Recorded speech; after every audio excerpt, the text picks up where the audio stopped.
আমাদের চ্যানেলে আজকে প্রথম ভিডিও। আজকে আমরা যে বিষয়টি নিয়ে আলোচনা করব সেটি হচ্ছে সমাজের বহুল আলোচিত একটি বিষয়, দর্শন। আজকে আমরা জানব যে কেউ যদি দর্শনের শিকার হয় এক্ষেত্রে প্রতিকার কী।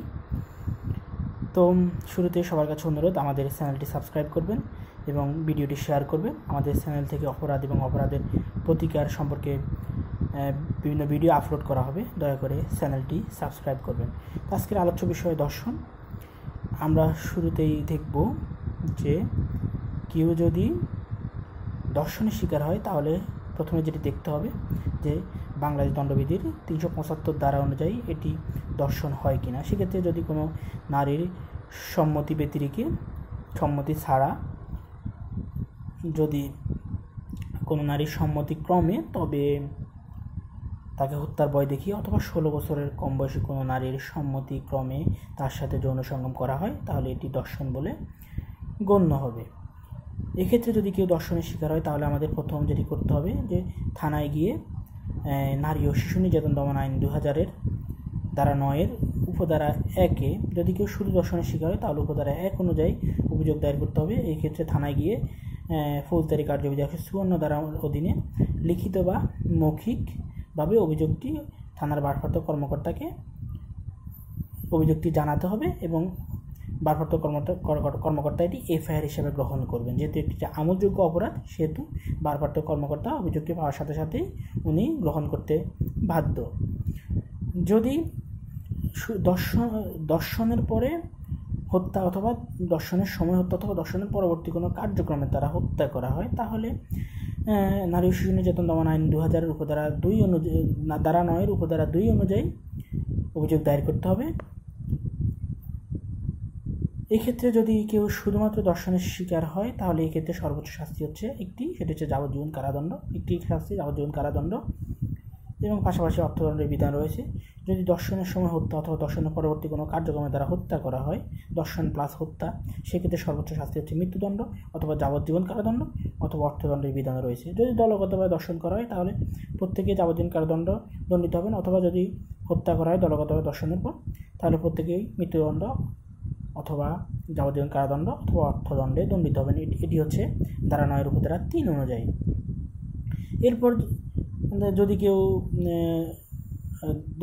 এমন হয় যে দর্শনের চেষ্টা করা হয় তাহলে সেক্ষেত্রে সর্বোচ্চ শাস্তি হচ্ছে 10 বছর, সর্বনিম্ন 3 বছর।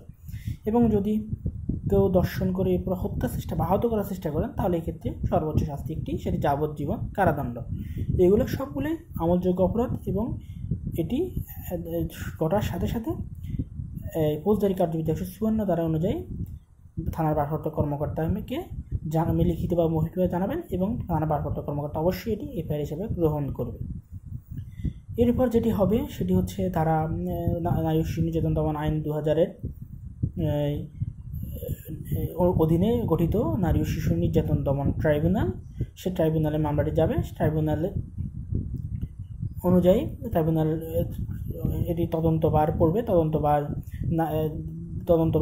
তদন্তভারের বিষয়টি নারী ও শিশু নির্যাতন দমন আইন 2000-এর ধারা 18-তে বর্ণনা করা রয়েছে। ধারা 18 অনুযায়ী সেক্ষেত্রে যদি এটি হাতে নাতে ধৃত হয়, অপরাধী হাতে নাতে ধৃত হয়, মানে দর্শন করার সময় পুলিশ বা অন্য কোনো মানুষ দ্বারা ধৃত হয়, তাহলে এই ক্ষেত্রে তদন্ত করার জন্য তদন্ত কর্মকর্তা মাত্র 15 দিন সময় পাবেন। 15 দিনের মধ্যে ট্রাইব্যুনালে তদন্ত রিপোর্ট জমা দিতে হবে। যদি হাতে নাতে ধৃত না হয় এক্ষেত্রে 60 কার্যদিবস সময় পাবেন তদন্ত কর্মকর্তা তদন্ত রিপোর্টটি ট্রাইব্যুনালে জমা দেওয়ার জন্য।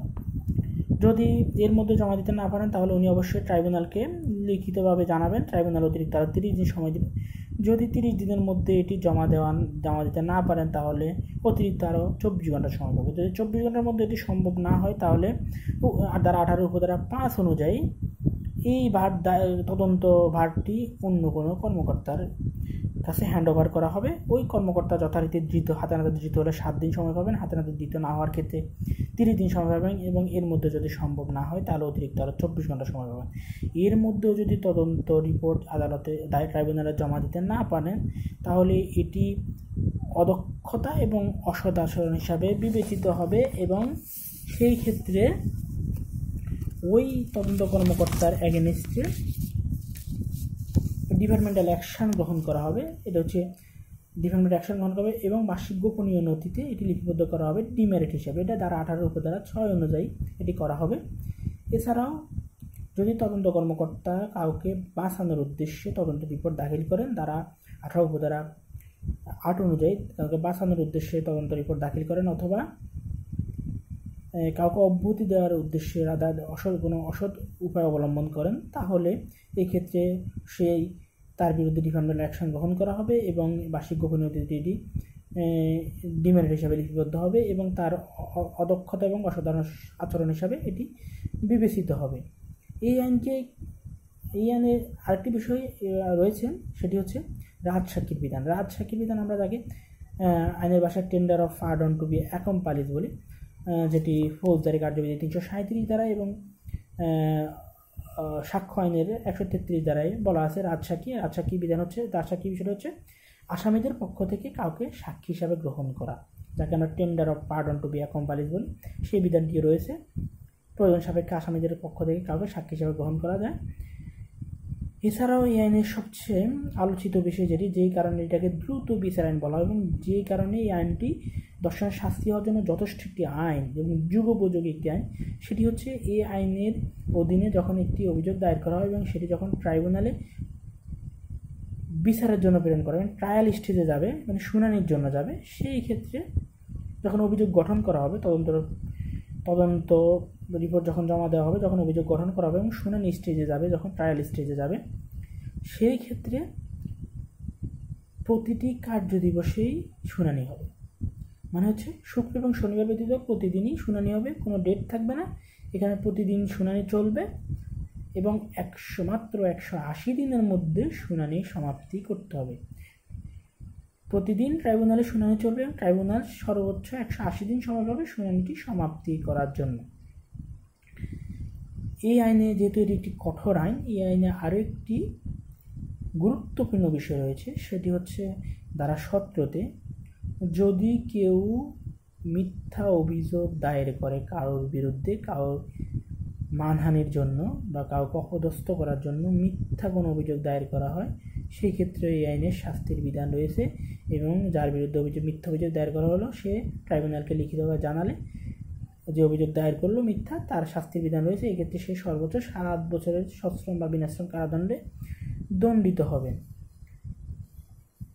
এছাড়াও এই আইনে ধারা 10-এ যেটি ইপটিজিং আমরা বলি, শ্লীলতাহানি বা যৌন নিপীড়নের বিষয়ে বলা আছে, যদি কেউ যৌন নিপীড়নের শিকার হয় তাহলে সেক্ষেত্রে অপরাধী সর্বোচ্চ 10 বছর এবং সর্বনিম্ন 3 বছরের কারাদণ্ডে দণ্ডিত হবে। তো সংক্ষিপ্ত আকারে সামারি, এই দর্শনের শিকার হয় এক্ষেত্রে করণীয় কি সেটা একটি সামারি বর্ণনা করলাম। যদি কারো কোনো প্রশ্ন থাকে অবশ্যই কমেন্টে জানাবেন, আমরা কমেন্টের মাধ্যমে উত্তর দেওয়ার চেষ্টা করব। আর এই আইনটি অনেকের হয়তো ধারণা যে অহরহ যে বেড়েই চলছে দর্শন, হয়তো নির্দিষ্ট কোনো আইন না থাকার কারণে অথবা কঠোর কোনো আইন না থাকার কারণে এমনটি হচ্ছে, বিষয়টি সম্পূর্ণ ভুল ধারণা। এই আইনটি অত্যন্ত কঠোর একটি আইন এবং এটি যুগোপযোগী এবং যথেষ্ট দর্শনের শাস্তি হওয়ার জন্য যথেষ্ট একটি আইন। তো আমি মনে করি যে কেউ যদি দর্শনের শিকার হয় তাহলে তার বিরুদ্ধে এই আইনটি, তার জন্য আইনটি অত্যন্ত কঠোর একটি আইন এবং দর্শনের শিকার তার প্রতিকারের জন্য এই আইনটি অত্যন্ত কঠোর এবং এটি যুগোপযোগী যথেষ্ট একটি আইন। তো এছাড়াও এই আইন নারী ও শিশু নির্যাতন দমন আইন 2000, এটি শুধু দর্শনের বিষয় না, এটি নারীদের অপহরণ বা শিশুদের অপহরণ অথবা মুক্তিপণ আদায় অথবা আত্মহত্যার প্ররোচনা অথবা অ্যাসিড নিক্ষেপ বা দাহ্য পদার্থ নিক্ষেপ করে নারীদের আহত করা ইত্যাদি অনেক বিষয় আইনে বর্ণনা করা রয়েছে। তো আরও ভিডিও ইনশাল্লাহ দেব ভবিষ্যতে। তো সবাইকে ধন্যবাদ। কোনো কিছু জানার থাকলে অবশ্যই কমেন্ট করবেন। আল্লাহ হাফেজ।